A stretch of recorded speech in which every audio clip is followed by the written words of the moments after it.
Okay. Okay. Yeah, I'm. Oh my God. Who are those people? Jackie, it's a party. You know me. I love to party. I love to have friends over, and I love when they drink in my room behind me. So, Hi, Lori. hi. Hi. So, I just came from a show where I saw Chris Garcia and Guy Branum do stand up for the first time on Zoom. oh my God. And They were both, this is their first time, both of them? I believe so, yes. And? And it was they were both really funny. Yeah. Yeah, Do it turns out. they enjoy? I think so. It's always that thing where, you know, the first time anybody does stand up on the Zoom platform, they're like, "This isn't real," and you're Yeah. like, and yet when it's over, you feel like you did stand up, and you feel better about yourself. How about that? And you're So, working on material, you know, and there's an audience there. I will tell you, I've done mostly Zoom shows. So my favorite type of show is the way Carmen did hers, Morales, where you shoot it on Zoom, the audience is in Zoom, and that's that. So you can hear people, you don't need the comics. I've done other shows where we shoot it in Zoom and the only audience are the other comics on the show, which is hard. And then they shoot it out to various platforms so it streams live, like Twitch and Facebook, etc., and YouTube. But and I did one on Shindig, which there were some buffering problems. I haven't had that on Zoom really. So my favorite is almost how we originally were starting to do it. I would love it if the audience just turned all the lights out in their houses so we couldn't see them, but we knew they were there. As opposed to like just putting up a picture of themselves, like, let me see the outline of you laughing, you know, that's fine. The shadow. Like a fucking nightclub. Like it's Dangerfields, okay? Everyone turn the lights out in their house and someone's watch being raped in the background. Wrong club, Dangerfields Jackie. was the creepiest club I'd ever been in. Oh my God. Oh my God. I was there in 1989. Okay. Well, I mean, everyone was getting raped in clubs in 89. You can't single out Dangerfields. Right, it wasn't just Dangerfields. I love that room. I love it. It's like, it's a room you love, you know, because it's not perfect. It was wide and not too deep, right? But just the right amount of depth, right? But pitch black. And then they had these little, I think they still have them. I haven't been there in a couple of years, but like these little red candles. I mean, it looked like an old time 1950s style venue that had comedy and other stuff, right? You could easily see Vic Damone singing, you know, to a mobster at that club as well. But it was fun, you know, and the sets were half hours. The rest of the spots in the city were like 15 minutes, and Dangerfields was always a half hour, you know, and that's amazing. Cloaked in tradition, right? And that they book the same 4 comics all the time. But you know, if you were one of them, hey, okay. Yeah, I did so much Zoom yesterday that it's a different kind of exhaustion, right? Yes. It's a different kind of tired. Stand-up comedy itself, like live stand-up, is a different kind of tired than doing podcasts. Right. And I remember learning that many years ago. It's just a different, you know what it is? It's in podcasting, it's the listening that's exhausting. Yeah. Right. And with Zoom, it doesn't matter that I'm mic'd and I know what the problem was. There's 2 problems. One, I feel like I'm shouting into the internet and I can't seem to sort of stop myself from shouting into the internet. Mm-hmm. So it kind of gets my voice all scratchy, which makes me think I've got the Rona. Right. And then the other thing is I had the height was wrong for my laptop. So I was crouching for 2 hours. Oh. Right. When I got out, when the show ended last night, and then we went to somebody's Zoom birthday party. Oh no. Yeah, it was a lot. With breakout rooms. Jesus Oh my Christ. God. What do you mean a breakout room? Zoom has this thing where they create breakout rooms. And he had named them like the kitchen, the art gallery. Oh, it was very sweet. We went to the kitchen. These are nice people. So it's how a party can disperse, but you do it in Zoom. Yeah. Oh my God. This poor app. These people behind Zoom must be fucking freaked out right now. Right. Well, right? What was the show I did with Telfer, who wouldn't stop saying, "It's owned by the Chinese. They're getting all of your info," and I'm like, everybody has all of my info. Absolutely everyone. I don't know who you think doesn't have my info. Well, the Chinese, but they do now. They do now. Yeah, I had a Zoom. I did a 45 minutes at Flappers for the Mother's Day show. Someone's trying to break into my room, despite my do not disturb sign. I wonder who it is. You gotta turn off the background if she comes in. Oh, anyway, I think I locked it. I heard a thud, like she was trying to come through. Now I told her in an episode. I don't want to. If the door is closed, if the house is on fire, fucking interrupt me. Otherwise, I don't want to hear from you. And still, it's just an hour. Yes. Yeah. So I did 45 at Flappers. Yeah. And 45 on Zoom. Yes. It's exhausting. Yeah. You're going through a lot of material, and there's, in a club, laughter, it's something you can float on for a little while, and play with. And here, that's just all taken from you. You pause and hope the digital laughs come in at the time you pause. And if they don't, you either they're coming in 2 more seconds, or you go on to the next joke and then they crash the first part of the next joke, right? Yeah. So, but within all that, there were people there and they seemed to have had a good time. And that's, what we're trying to do as comics is get some, entertain people. Guy Branum literally was looking at the gallery at that show that I just did with him for the punchline. And he said, unmute. And then he named the square, because I'm going to do some crowd work right there. And it was outstanding. It was that's cool. Have you ever, you've played it's your club. So there's an older gay couple who are very dapper. Okay. I think they have come to my. Yes.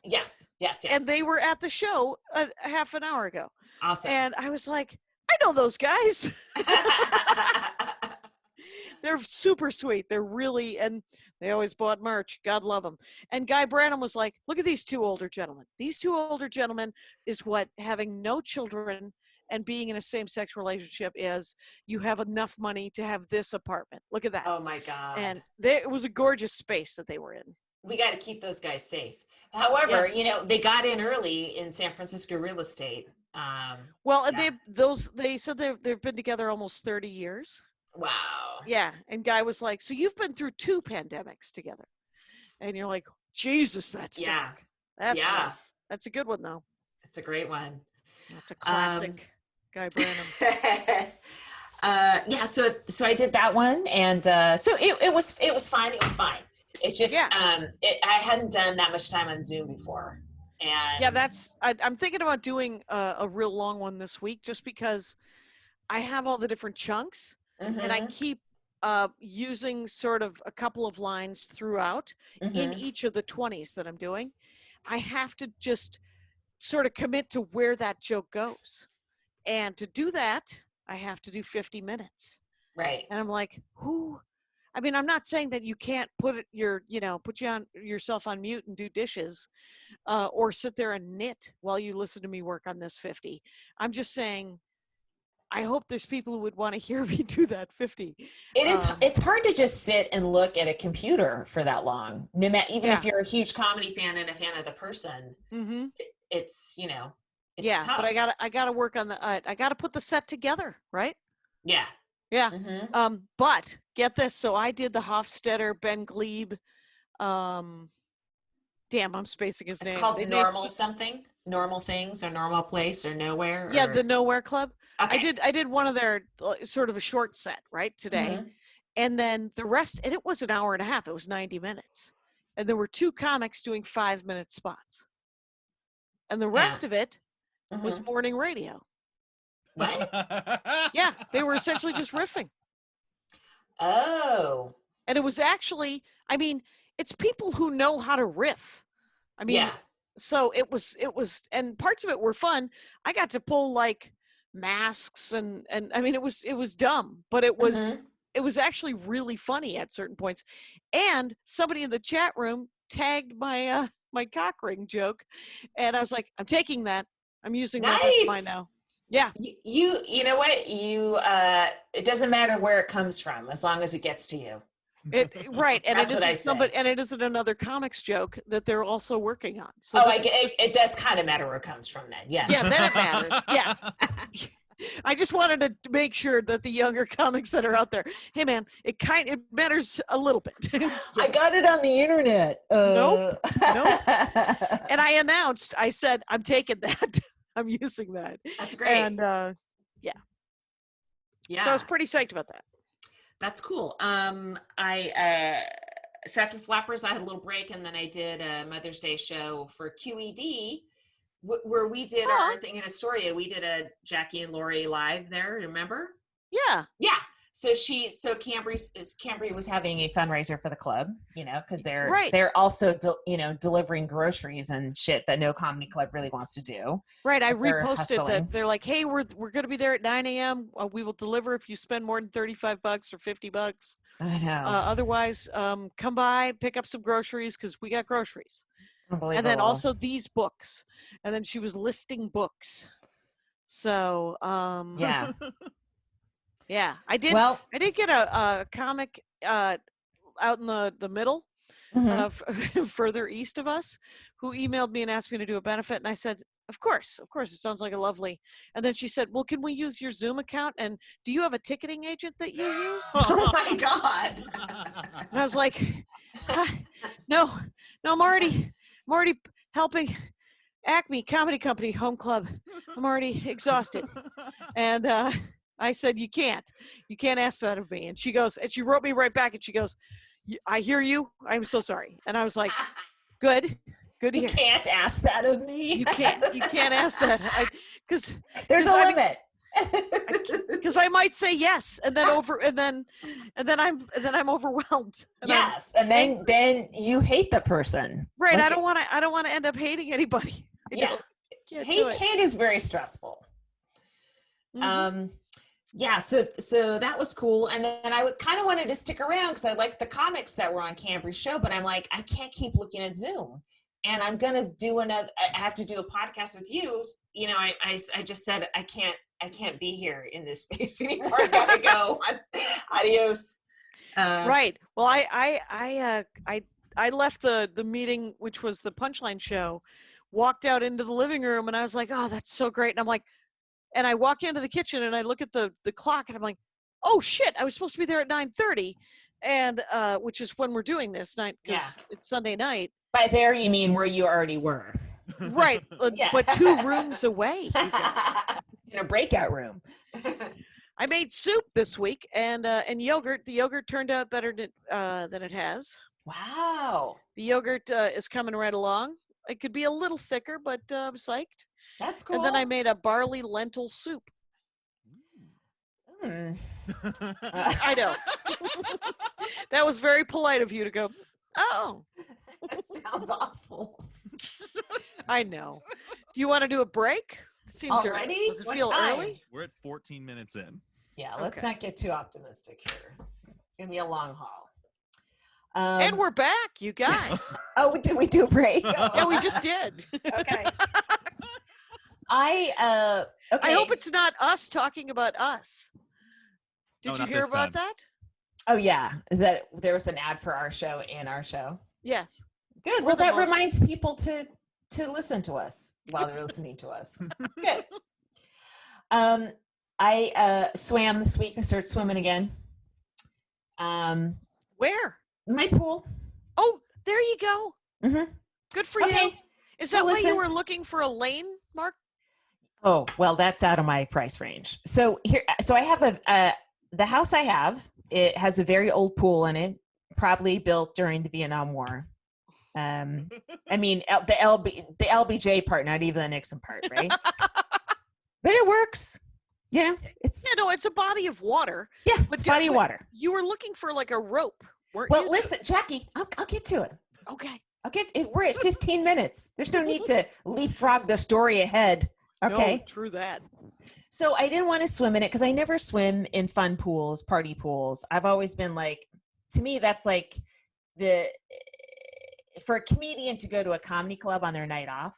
Like that's what I think of like I never enjoyed party pools or going swimming in someone's pool because I'm like, swimming is for swimming. It's not for splashing, right? That's what kids do.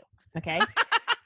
So even this pool in my house, I was like, I wasn't going to swim in it, but I was like, maybe my son will throw parties and finally we'll have a social person in the house, right? Cut to, he's exactly like me. Okay. So he's a total hermit. No one uses a pool. So it's complete waste. There's like families that swim all in pools all the time, right? So it's complete waste. And I just looked at it as a sinkhole, that's stealing money from me because things need to be repaired. Okay. So, but now we're in a coronavirus, right? Yeah. We're make do with what we have. So that's it. I was like, all right. So I looked up some drills. Like, here's the thing. I don't like triathletes. I think they're assholes, but for the most part, because they're like, it's always some dude who trains 6 hours a day while his wife takes care of his kids. That's basically a triathlete to me. But okay. They have figured out how to do a lot of home workouts, and so a guy's put up a bunch of drills that he came up with that work in a pool, and so I just started doing drills. It's not like swimming, right. like for me, when I push off and I take 2 strokes, I'm at the other end of the pool. It's total fucking waste. But there's other things I can do when I get out of the water. I felt like I swam. I'm that's sore. awesome. I have the good soreness that I like. It's instead of doing a whole stroke, I'm doing little components of strokes, so I'm still doing, it's something that ideally you would put the whole puzzle together in a 50-meter pool at some point and really swim. But for now, I can do these little components. And more importantly, like I realized I forgot that swimming, when you get out of the water, you feel so good. It feels like the water went through your whole body, went through all your veins and washed you. That's how I always feel. And so even getting out of this crummy dump of a pool, I was like, I feel so good. That's awesome. That made me happy. We're all doing like a third or like 44% of the thing that we love to do. A version of it. Right. Yeah. Or 64% or whatever. And so I'm psyched that you figured this out because you need it. Yes. And then I bought these stretch cords. Like I looked into getting like something called an endless pool, which is a thing you put in the pool that creates waves. And so you swim into it. So you kind of swim in place. It's like, it creates a water treadmill basically. Oh, okay. But it's like $10,000, right? Oh shit. No. So there's something else that's called stretch cords, where it puts something around your waist and it's a Kilmartin bungee cord. GoFundMe. Kilmartin GoFundMe. No thanks. Okay. And it's basically you tie yourself with a bungee cord to something stable, and that pulls you and you can swim against that. So it's like a very cheap sort of a treadmill. So those are coming, and then the only thing is the water is so wavy because in a regular lap pool, there's a gutter. So if there's waves, it goes right into the gutter, and then the pool is always placid, basically. I'm nodding like I know what you're talking about. I know. But okay. Welcome to my world every time you talk about comic books. Exactly. So I'm there for you. I'm nodding. Let's hear it. So my pool, of course, doesn't have gutters. It's just like a cutout into the earth. And so the waves go right back into me when I'm swimming. So that's why I was looking. I thought maybe I could just buy a really long lane line, like a 50-meter lane line, and chop it up into 2 lane ropes and just put that in the pool so I could have a smoother surface. But they're like $500 each. And I'm like, it's an experiment. It's not worth, I don't know if it would work, and it's too much money for something. I was, and there aren't any used lane ropes. I can't find them any place, like really good ones. So yeah, I saw that you were looking for a used one, and I was like, is that a thing? I know. It should. That would mean a pool had closed. So I hope there's never a used lane rope. you know. When I was a little kid, I got a used one of those the string. It has a name, and I've spaced it. When you have a bow and arrow, so when on your bow, the string that you attach to the bow has a name, and is that a quill? No, the actual quiver? string that you notch the arrow in. A quarantine? No. Yeah, it's called a quarantine. I thought it was a cute I found word. a used one, and it was kind of frayed, but it was awesome. It's a great story. There you go. There's one. Well, so there you go. So I'm a little happier. I got a little bit of comedy back, right, with Zoom. I got swimming back a little bit. It's, I mean, and of all the situations in the world, I'm still in I can't complain. You're still sitting in a gravy boat. It's true. I can complain, but I would like you to know that I know how lucky I am. You're aware. Yes. And within that, because I'm a person that complains, I can always find something to complain about. That's what a fucking comic is. We complain about shit in joke form, okay? You are also human, and the humanity means that it doesn't matter. You could be sitting on a pile of diamonds and go, "It's cutting into me." Anyway, so but what we bought a shit ton of stuff this week. Holy smokes! We got a ring, you guys. We got the big light ring. Oh, is that what you're lighting? Been talking about your lighting was awesome. Oh yeah, it's amazing because Andy had to run that game that I talked about for a long time. That particular story that was over eventually. Yeah. Remember that one? He ran his RPG for Twitch. Stream of Blood, Jared Logan comic, great comic. Yeah. He has a Twitch channel where he runs RPG stuff, and Andy ran his, and who's producing it is Brian Baldinger. Oh, okay. And Baldinger wants you to do things correctly. Oh, and so Andy's those like, people. Yeah, exactly. So it looked amazing, and this looks amazing. I got I even got a webcam, which they were sold out 2 weeks ago, but I got one this week, and then we got this light ring thing that I just accidentally stared right into. Hi. So. Because I'm looking at an iMac, like a desktop, so I would put it on the top of my iMac. This thing is far too big to stick in your room. Oh, really? Yeah. Okay. This thing, allow me. Okay. Yeah. Oh shit! That looks like the sun. That's like a star. That's a central star in a solar system. Yeah, it's too big. It's it's too big to have. Like, if you want to also have a bed. Yeah, you're screwed. So, and then the hilarious thing is, I guess the lighting wasn't diffuse enough.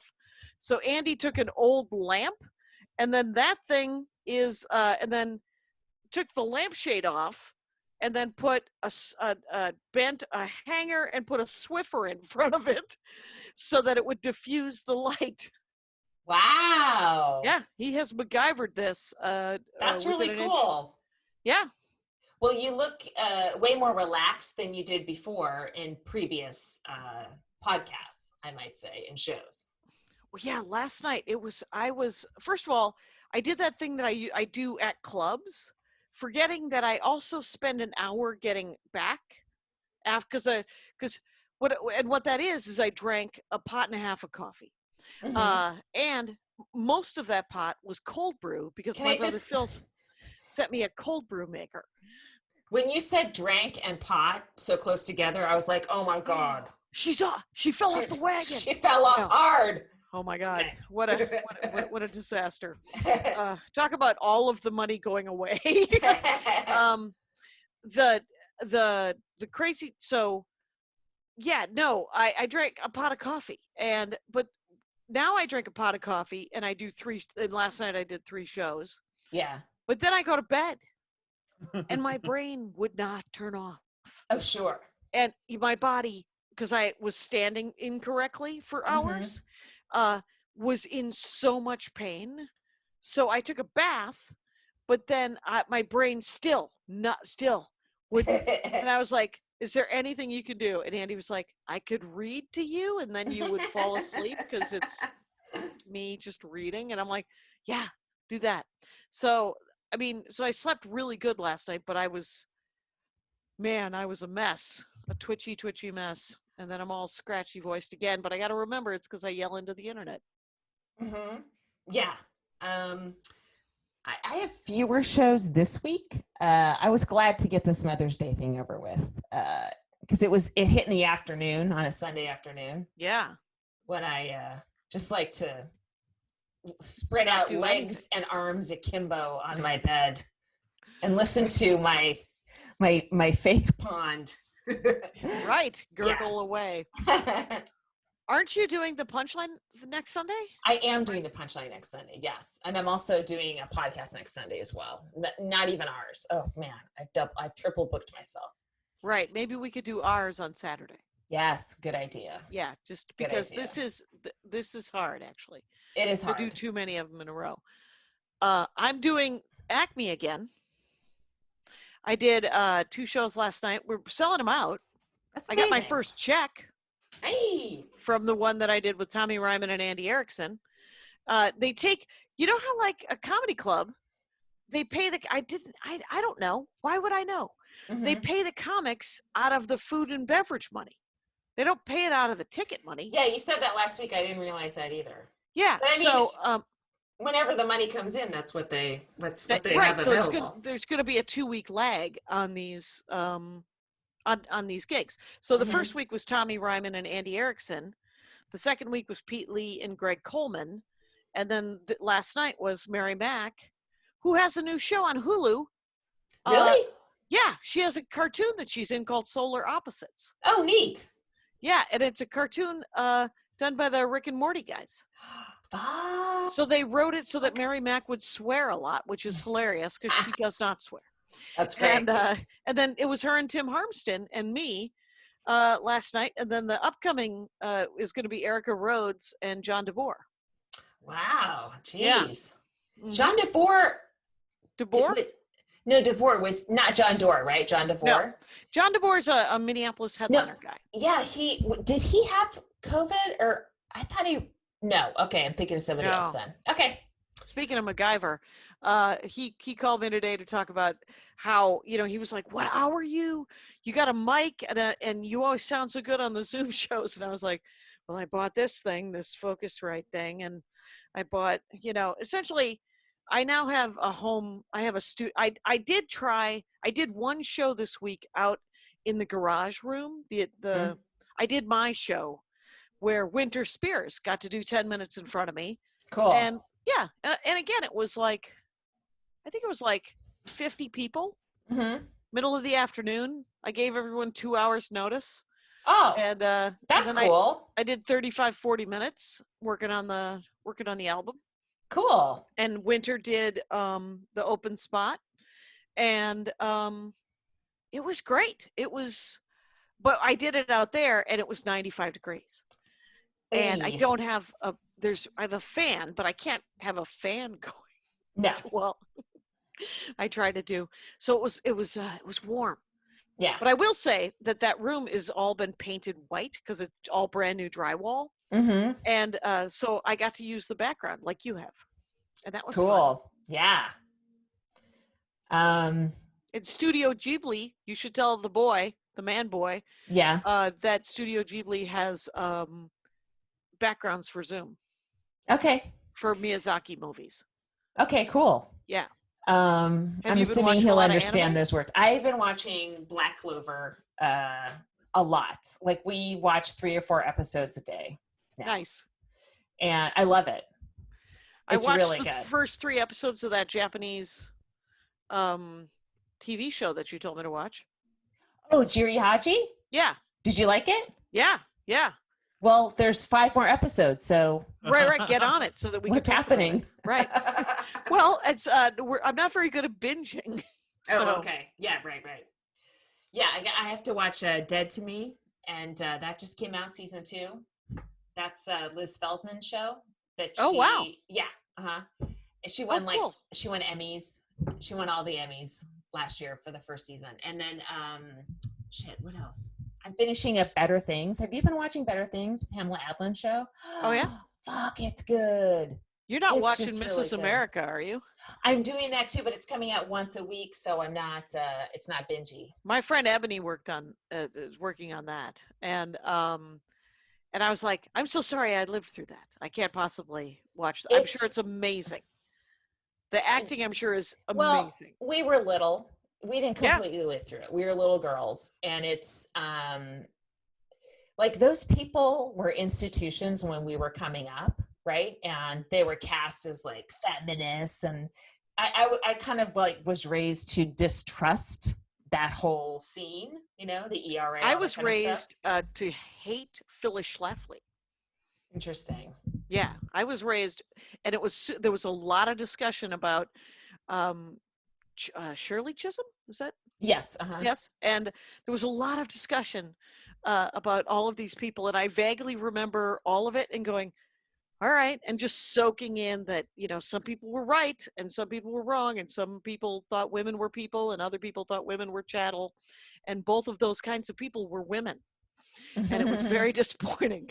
So yeah, I mean, Cate Blanchett is, you know, Phyllis Schlafly does not deserve to have Cate Blanchett, you know, play her, but she's really good. I mean, have you seen Liz Winstead's doing the Schlafter show, or no? She's doing a Talking Dead thing. Yeah, but it's called the Schlafter. Okay. It's I don't know. We see the problems Phyllis Schlafly had. That's a tough name to have. Yeah, but Liz Winstead's doing some down of the show. You might enjoy that, which is kind of fun. Hey, we should do the comic of the week. Did you have one? Yes. What time is it? 30. Oh, okay. Our comic of the week is Sarah Cooper. Do you know? Have you been watching the video she's making, Jackie? I saw that she's taking. Oh my God! She's a New York comic, right? Yeah. So she's taken audio of Trump. She's lip syncing to it perfectly. Perfectly. And adding sort of her own mannerisms and things like that. And editing different versions. Yes. And sometimes, like, she had the last one she did was him talking his insane rambling about testing and how testing must not be good because Katie had tested negative and then she tested positive. It's like, what? Right. Like she tested. She should be fine. Okay. So she would cut to herself as Katie kind of listening, just filled with dread. It was great. It's great. So she's doing these. It's such a genius way to be able to listen to Donald Trump. I mean, if you're watching, like, I can't even listen to the guy. I'll read what he says, but I can't bear to hear his voice anymore. And she kind of made it bearable.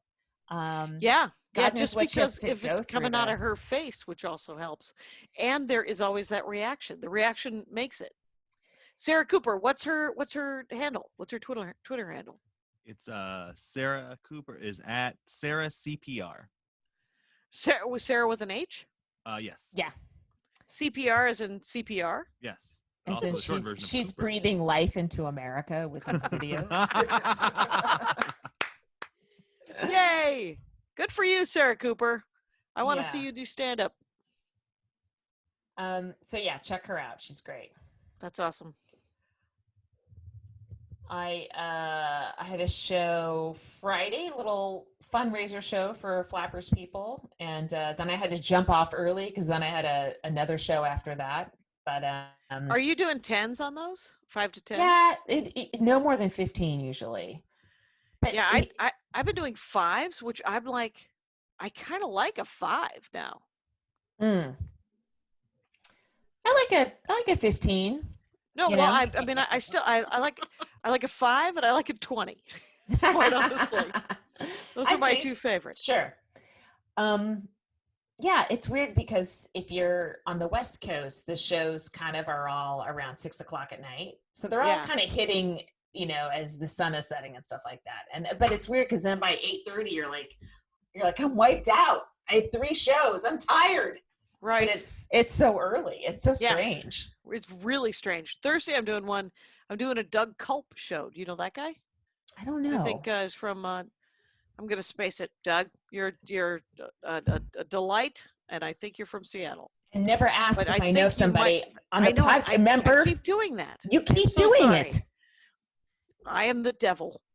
Not today, Satan. You know that I found out that Not Today, Satan is actually from RuPaul? Oh, really? Yeah, that's a RuPaul catchphrase. America's most famous fracker. You know, What he owns fracking companies. Yes, everyone was like, "What, RuPaul?" I don't know how it came out, but it came out that he owns a fracking company. You see the squint? I don't approve. I don't approve. No one approves. That is brutal. Hey, and then next Sunday, my Aunt Alice's birthday. Look, I'm looking at my calendar. She was born in 1927. Weird. Wow. My dad was born in 1930. That is a lot. So she's 90. A lot. She's 90 a lot. 93, I think. Yeah, that sounds right. Oh my God. Mm-hmm. Which makes my dad 84. I talked to him today, and he was telling me about, he called me to ask me if Rip Torn was still alive. He doesn't have the, and I was like, no, he died. I looked him up, and I had just sent him Defending Your Life, because I'm sending him the most basic DVDs, and they're all $4.99 from Amazon with free shipping.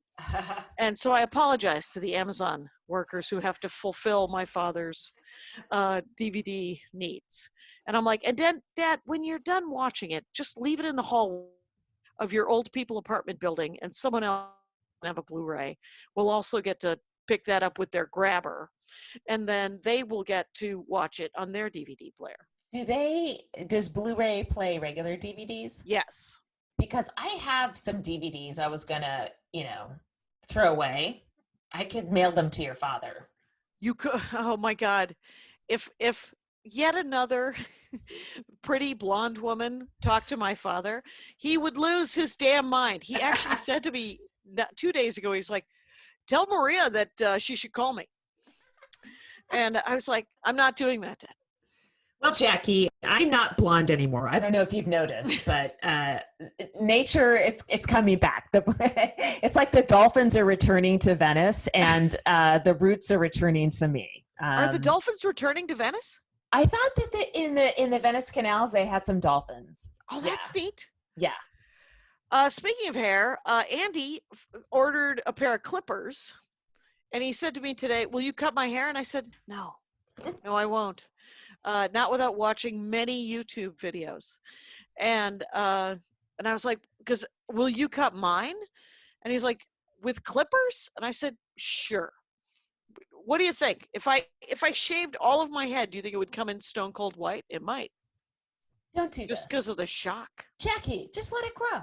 Let it grow. Let it go wild. It's only shoulder length now. Oh no, it's it's that's shoulders. Oh yeah, those are my shoulders. Anyway, when it's wet, it's clavicle. We're almost.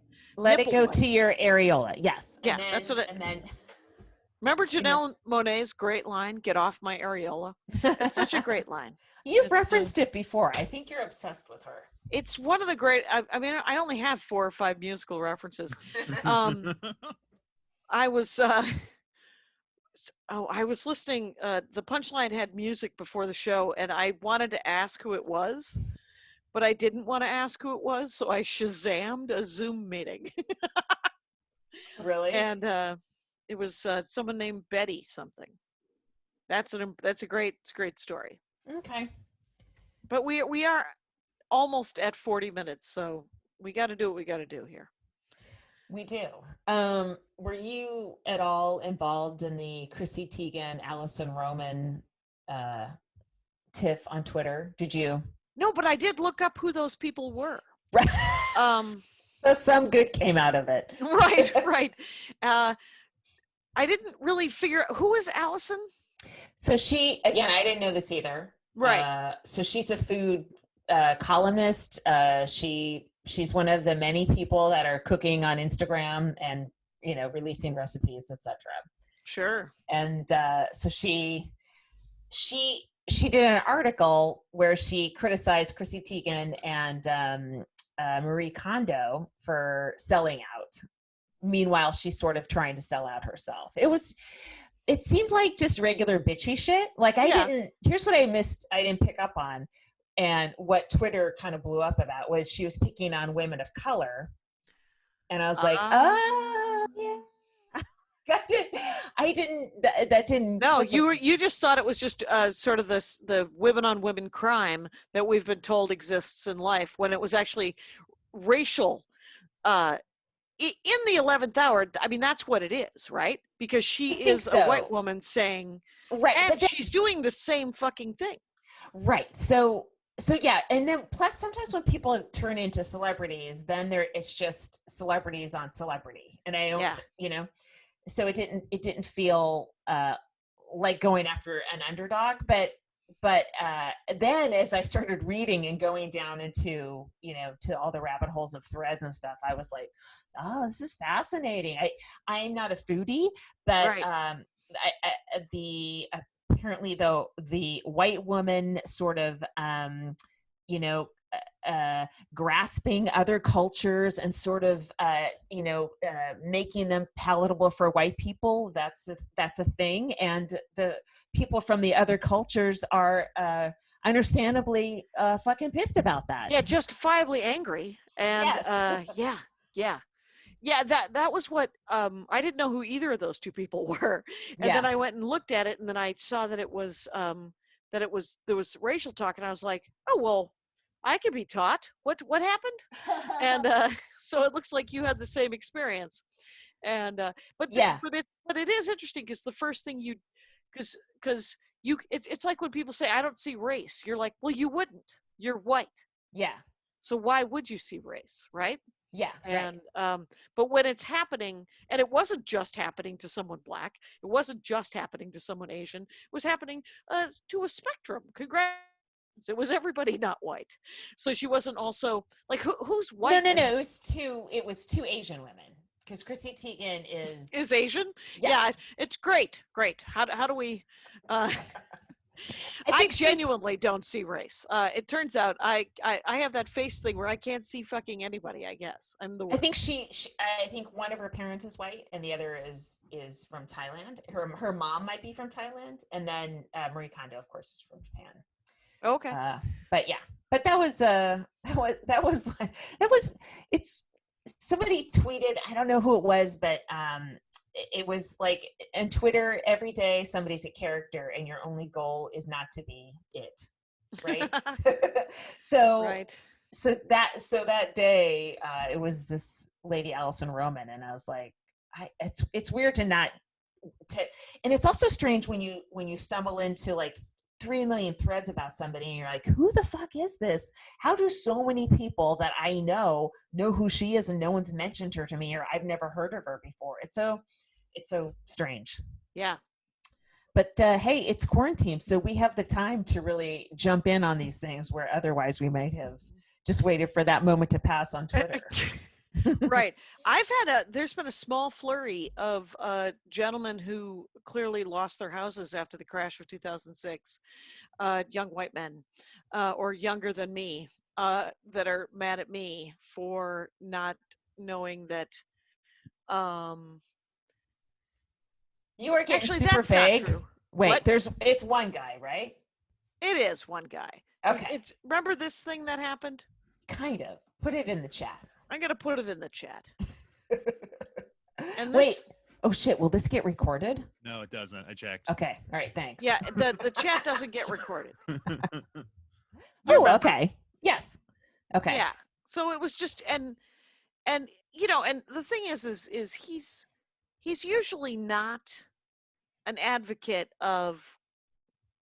That's not true. He's a huge conspiracy theorist because he's stoned all the time, and he's so high and drunk all the time that he's either on the right side of history or the wrong side of history. Oh. But he's committed in both cases, and I like him the most when he's on the right side of history, sure. Which I think is over 50%. You can't ask for more than that from a male comic. Let's be honest. No offense, Kyle. No offense, Kyle. It's okay. You're not wrong. I did notice, Jackie, that I have performed with a lot of female comics lately, And I'm wondering if men are doing less Zoom shows because there's less incentive, because basically if you're doing Zoom, you're just working on your act and you're not going to get laid afterwards. You can't fuck a member of the audience. So maybe there's some guy comics going, but why would I even bother? I'll just wait till it comes back. Have you noticed you're working with a lot more women? I mean, that is interesting. Yeah, I don't know. Just a theory. Yeah. I know that there's a couple of comics who don't want to do some of the shows that I've been asking about, and they're male comics that could get laid. So it's interesting. My original theory is women come to comedy because they want to be heard, and men come to comedy because they want to be laid. Right? That's the underlying motivation for each gender, which of course it doesn't describe everybody correctly, but right. And these are people, these three names that I have just typed, yes, are all people who don't want to do Zoom shows. And I don't know if that's what's inspiring them is because they can't get laid, or if they don't care about stand-up right now, or I don't think that they never cared about stand-up, but I know that, like you and I, we do stand-up, right, Kyle? You also, yes. hello. Thank you. But it's the thing, it's the thing that I genuinely I need to do it, and I've written two new jokes, three new jokes. Yeah. 2 new jokes and 1 new premise, which I don't know why I have to justify, but I'm psyched. I'm psyched that I'm still writing. Yeah. You know? Maybe no one articulates it to themselves like, oh, I can't have sex, so I'm not going to do shows. But it's part of the entire reason, and it also just might be connecting with a live audience. But it's part of, you know, what happens when that person goes to a comedy club and they can't imagine doing that on Zoom. And maybe that it's not so simple as, you know, it's not as direct as, you know, this means this, but it could be that some guys aren't totally into the craft of stand-up and they're into the lifestyle, and this isn't the lifestyle that they signed up for. Yeah, and it would be sort of like if I didn't want to do it because I can get chicken wings at home. You know? I can just, I don't have to go anywhere else. I can have all the chicken wings I want right here at the house. I don't need, but some of these guys don't have chicken wings at their house. They can only get chicken wings at the comedy club. Right. And if they're not allowed to go to the comedy club, why go to the fake comedy club or the virtual comedy club where you don't get to actually eat wings? That's right. You might as well just go to Pornhub. Yeah. I've heard several Pornhub jokes, and well, I mean, is this the first you're hearing porn jokes? It's like, oh everyone, no, you've got to have 10 minutes on porn, or you're not a working comic in 2020. Right. Well, it's so commonplace now, you know. It used to be like just the guys kind of talked about it, you know, and women never talked about porn on stage. I'm saying, you know, unless they talk about their men watching porn, but they never talked about watching it themselves. I don't know if this is true, but I remember the first time I think that it was made normal, that it was normalized, is Bill Hicks. Right, I think that's remember true. the Bill Hicks bit where he's just like, "Oh, I'm the only one." Yeah, and that became kind of a not hacky, but stock. You know, because where you'd say anything. Oh, I'm the only one drinking bleach to stop COVID. Yeah. Or whatever the fuck your joke is. And then, but he was the first one I heard use that line. And then he talked about porn and justified it. I actually, the first time I talked about romance, not the first time, that was in 1984, but the first time my romance novel bit now, that is probably 6 years old now, but I used that, oh, I'm the only one talking about romance novels. And then after I recorded that, I was like, you know, I think that's a Hicks. I mean, it's stock, but I didn't feel like I stole it, but it's his version of Did You Ever Notice, or something like that. Like he he opened a door for another way to observe things, right? Right, another angle to come into it. So yeah, I don't, Yeah. When I see that bit or hear that bit, I'm always like, that it kind of, when it burns a little bit when you see an old bit and how you got into it, and you're like, that's not how I would do it now. Yeah. That's what I do now. People need to know we only stand by what you see at a live show. Okay. And everything else, just fucking come to a live show, please. Okay. That's it. Then album, as soon as it's recorded, you come up with a better version of that joke, or you stop doing it, or you're like, oh, that joke's shitty. I didn't realize it at the time, but now I've read a few Twitter threads and I get it now, and whatever. Hey, let's do a break. Okay. Look, we did a break. So. Yeah, I think. Yeah, so I mean, literally, I have show Thursday, then I'll have 2 shows on Saturday, and then I'm going to want to run my hour this week, but I think that's all I've got. Yeah. So when you do your hour, I sent this link to our chat group, but so there's a theory that the Sundance Film Festival, was an early super spreader of COVID, just because of when it was, and everybody's and when traveling internationally, and but all those people are coming to Sundance, to Park City. It's in Park City, right? Yeah. Utah. Yeah. So Wise Guys is reopening. Is it reopening Tuesday night, this next Tuesday? All I know is that Brad Williams is supposedly performing at the club live. Wow. His week. What would scare me is just, I mean, I don't know what Utah's COVID rates are, but I mean, if you had a super spreader event at Park City, I don't know. That would cause me concern. Yeah, I'm concerned. I'm not going to wait until the CEO of Jersey Mike's or whatever says, hey, we're all just going around again. I'm going to wait till a scientist and a doctor tell me to do it. I don't know when that'll happen. I can't. Yeah. I would love this country to have a plan, but we don't. We don't have a plan because we don't have any leadership. But the state of California, at least, the new cases were down yesterday. Did you see that? Oh, that's good. 300, which is amazing. Yeah, our governor is good. Certain governors are good. Inslee in Washington is really, really great. But yeah, I mean, the fact that we're not all doing the same thing at the same time is, it's going to drag it out a bit, Yeah. It's making it worse in the long run. But. Yeah. But, it was 2 months ago when Knob Job said, well, 200,000 people could die. I didn't think he was naming a number that was real, quite honestly. But it looks like that's a real number. Yeah. That's horrible. So you know what else is, it's like this whole Biden Tara Reid thing.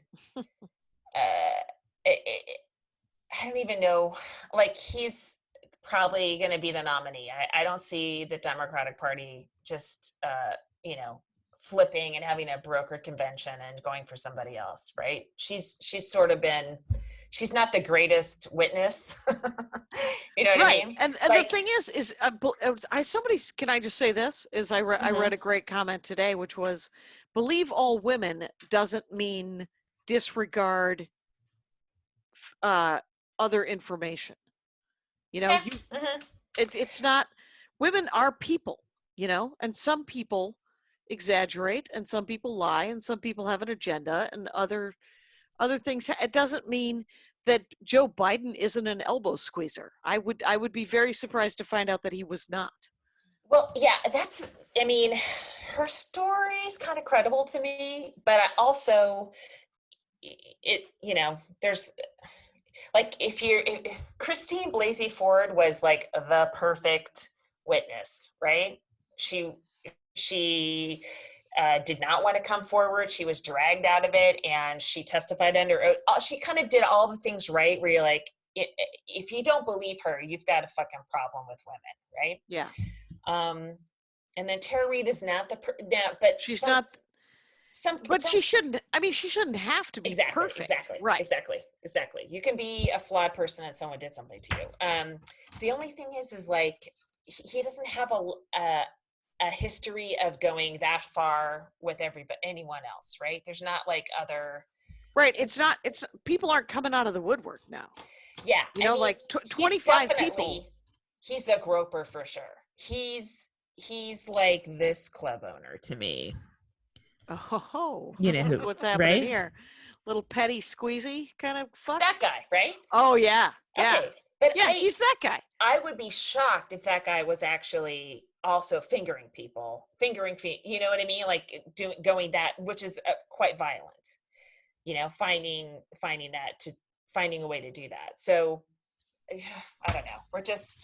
We're the COVID is still taking over the news cycle in our heads. We're sort of able to ignore all this shit, but it's gonna come up. You know, it's gonna be. Yeah. It's gonna as soon as he picks his vice president, then it's like, oh fuck. All bets are off. She's going to have to answer to it, and then it'll be part of the news cycle for quite a while, at least till the election, I'm sure. Yeah. We just have to hope that COVID gets all the men over 77 in this country. Well, how weird is it that the entire White House has this? They clearly like three people that are close to all of these goofuses, and Pence said, "No, I'm not going to self-quarantine. I'm going to go to work tomorrow." And you're they don't want to look like they were wrong about it being serious. About anything. Yeah, and it's so stupid. And April Ryan tweeted that she had sources as saying people at the White House are freaked out because they think there's a lot more cases than they're admitting that are, peripheral. And yeah, but 80% of the people don't die. And you're like, no, it's actually more than that. Somebody said that to me today, and I was like, no, it's actually 93% of the people don't die, you weirdo. I think it's higher than that. But it's if you're hospitalized, it's fucking horrific. Yeah, it's bad. The Atlantic has some great pieces on COVID, and they did one about the ICU PTSD, where people, when they have to be intubated, it's pretty violent, and then they start hallucinating, right? And the certain drugs that they're on are exacerbating that, and that's a whole separate problem. When you get out of the hospital, if you even have all of your functions back, maybe you have all your lung capacity, but now you're dealing with this sort of stuff that can last. PTSD can last for the rest of your life, Right, and the lung damage and the blood vessel damage and all this stuff. Yeah, it's pretty bad. It's so crazy how we were told, it's just worse than the flu. Like, I remember thinking, in March, well, whatever. I never get the flu. So if I get the flu, it'll be the first time. And, I kind of blew it off too, because it just was like, oh, old people, it's bad for old people. I'll just get the flu. I thought it was interesting because I remember those first 2 weeks of March when I was traveling still, right? Yeah. And it just became it was sort of like, more and more got sort of layered, and then there was more distancing and more distancing, and more people wiping shit down, and everybody stopped commenting on it and all these things, and it felt it had to talk about a herd mentality. We had to become, as a herd, frightened. So we're just it's historically bad leadership. It literally is. There's been bad leadership before, but this is a combination of evil and stupid that I can't even mention it. I don't even, you think of Hitler, but you really, you think of Mussolini. Remember that? that guy was an idiot. I like how that guy ended up hanging. Didn't they drag his body through the streets? And beat him with clubs. Well, we can only hope. Really? Do you guys want to go out on that? Let's end on that. That's what I say. Okay.